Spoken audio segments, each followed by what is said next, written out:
Assalamualaikum warahmatullahi wabarakatuh. Hadirin para pendengar, Bapak, Ibu, Saudara, dan Saudari di seluruh pelosok dimanapun berada, saya Hamid Yusuf akan menyampaikan beberapa hal untuk kepentingan kita bersama dalam konteks profesi penilai. Setidaknya apa yang kita sampaikan ini akan memberikan sesuatu yang mampu untuk bisa menjelaskan mengapa perlunya undang-undang penilai. Pertama, kalau kita lihat dalam konteks permasalahan yang ada, bahwasanya selama 40 tahun penilai berpraktek, terdapat hambatan yang belum memberikan kedudukan penilai untuk dapat melakukan tugas keprofesiannya secara meyakinkan. Hambatan-hambatan itu yang pertama, basis kompetensi yang dilandasi pendidikan formal dan informal yang terstruktur dan diakui itu belum sepenuhnya untuk bisa diterima. Yang kedua, akar keilmuan atas konsep nilai yang belum dikenal publik secara mendasar. Yang ketiga, sumber data pasar properti beserta pengolahannya yang belum tersedia.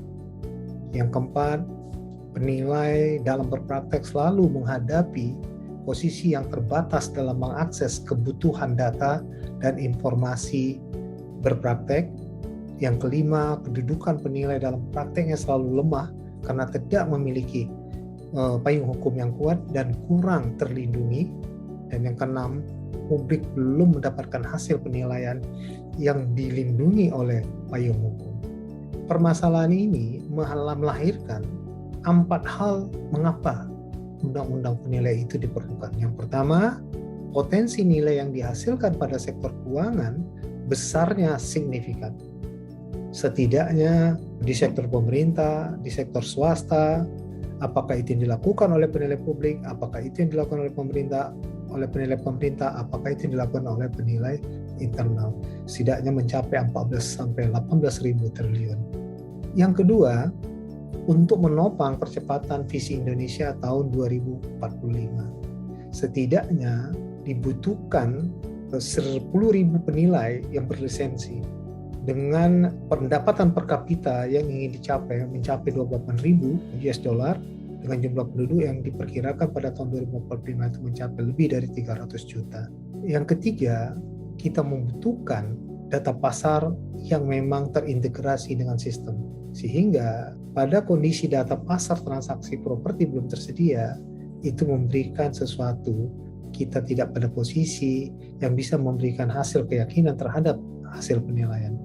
Dan yang keempat, untuk menopang sistem perekonomian nasional yang kuat, sehat dan efisien serta transparan, maka ada 4 landasan yang perlu dipersiapkan. Yang pertama, status penilai. Yang kedua, fungsi kelembagaan. Yang ketiga, basis data properti. Yang keempat, perlindungan terhadap penilai dan masyarakat. Sehingga arah tujuan undang-undang penilai nantinya itu akan menguatkan setidaknya 4 hal ya, terkait kepada status penilai, terhadap fungsi kelembagaan, terhadap basis data properti, dan perlindungan kepada penilai dalam berpraktek sesuai dengan etik dan standar, serta memberikan kepastian kepada masyarakat untuk mendapatkan hasil penilaian yang dapat dipercaya. Akhirnya, kita akan dapat melihat bagaimana penilai akan berprofesi sebagaimana mestinya dan sama dan setara dengan negara-negara lainnya. Karena hal itu akan menciptakan kegiatan ekonomi nasional yang kuat, sehat, efisien, dan transparan. Terima kasih. Saya Hamid Yusuf, anggota MAPI, dan sebagai Ketua Tim Penyelaras RUU Penilai dari MAPI. Wassalamualaikum warahmatullahi wabarakatuh.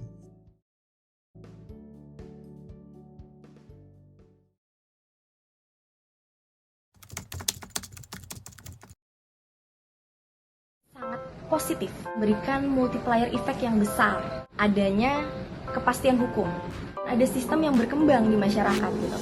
Berawal dari RUU ini, nanti akan ada semacam legalitas bagi suatu badan, yaitu asosiasi profesi penilai yang nantinya akan mengayomi, menaungi para penilai, dan juga yang paling penting akan menjaga dan melindungi kode etik jasa penilai gitu. Akan membuka kesempatan dan peluang kerja bagi masyarakat karena mereka akan terdorong untuk menjadi penilai gitu. Hopefully it's not just a regulation but also doing some contribution. Jangan sampai penilaian aset yang ada itu hilang entah kemana dan tidak tercatat. Saya, Aldi, sebagai mahasiswa yang bersakti dan selaku masyarakat biasa mendukung adanya RUU penilaian sehingga semua pembangunan bisa berkelanjutan dan semua sistem maupun yang ada untuk proses penilaian ini bisa tercatat dengan baik dan menghasilkan akuntabilitas yang baik. Terima kasih. Dan mendorong penerimaan negara bukan pajak. Sementara bagi pemerintah daerah, penilaian aset yang tepat dan kredibel ini akan meningkatkan pendapatan asli daerah terutama dari pajak bumi dan bangunan dan biaya perolehan hak atas tanah dan bangunan, akan mendorong efisiensi belanja negara dan daerah, meminimalkan terjadinya pemborosan baik di belanja kementerian lembaga maupun di pemerintah daerah akibat pembelian, pemeliharaan, dan penggunaan aset yang tidak sesuai dengan kebutuhan. Melalui penilaian aset yang kredibel dan profesional oleh seorang penilai diharapkan dapat memitigasi dan menyelesaikan berbagai persoalan-persoalan terkait pengelolaan aset negara, sehingga kerugian negara akibat penilaian dan pengelolaan aset yang tidak andal dan kredibel dapat dihindari. Kami mendukung dirumuskannya rancangan undang-undang tentang penilai agar dapat segera dibahas dan masuk dalam proyek atau program legislasi nasional, sehingga dapat segera diundangkan. Demikian, wassalamualaikum warahmatullahi wabarakatuh.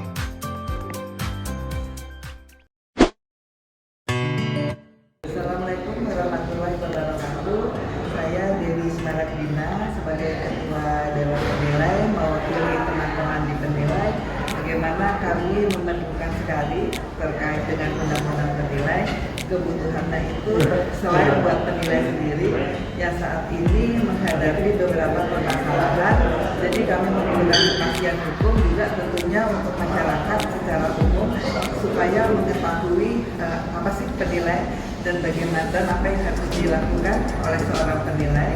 Kemudian terkait dengan APH juga dan rekan-rekan kerja kami juga sehingga mengetahui poin-poin apa yang harus dilakukan oleh penilai dan apa yang tidak harus dilakukan penilai, sehingga dalam bekerja ini kami mempunyai langkah-langkah yang tepat dan sesuai yang tidak menyalahi dari segi hukum sendiri.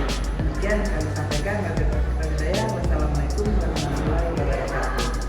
Undang-undang penilai itu menjadi sangat penting, bahkan saat ini menjadi sangat penting karena memang informasi nilai itu menjadi informasi yang sangat penting dalam pengambilan keputusan, baik orang ketika ingin melakukan investasi dari korporasi maupun individu-individu. Lebih-lebih lagi kepada negara. Indonesia ini dikenal sebagai negara yang kaya, tapi kita seringkali salah menafsirkan atau mempresentasikan nilai dari aset-aset kita. Dan nilai itu menjadi sangat penting sebagai informasi dan pengambilan keputusan.